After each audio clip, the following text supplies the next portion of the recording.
மண்டைக்காடு பகவதி அம்மன் கோவிலில் மாசி மாத திருவிழாவை முன்னிட்டு செண்டை மேளம் முழங்க சந்தனக்குட பவனி கோலாகலமாக நடந்தது.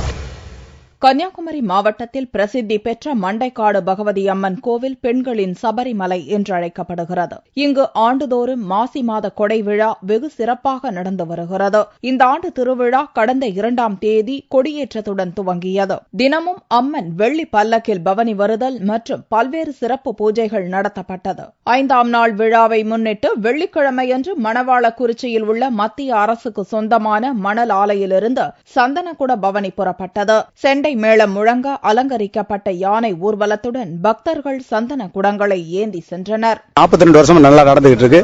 இதனால எங்களுடைய ஒவ்வொரு அதிகாரிகள், தொழிலாளர்கள் குடும்பம் மற்றும் சுற்று வட்டாரத்தில் உள்ள அந்த சின்ன விலை, பெரிய விலை, மற்ற எல்லா சொசைட்டியில் உள்ள நண்பர்களும் எல்லாரும் ஒத்துழைப்பு கொடுக்கறாங்க. இதுல நாங்க ரொம்ப நல்லபடியா திருப்தியாக நல்லா கொண்டாடிக்கிட்டு இருக்கோம். பிள்ளையார் கோவில் கூட்டுமங்கலம் வழியாக வந்த சந்தனக்குட பவனி இறுதியாக கோவில் வந்தடைந்தது. பின்னர் அம்மனுக்கு சிறப்பு பூஜைகள் செய்யப்பட்டது. இந்த விழாவில் பக்தர்கள் திரளாக கலந்து கொண்டு அம்மனை வழிபட்டனர்.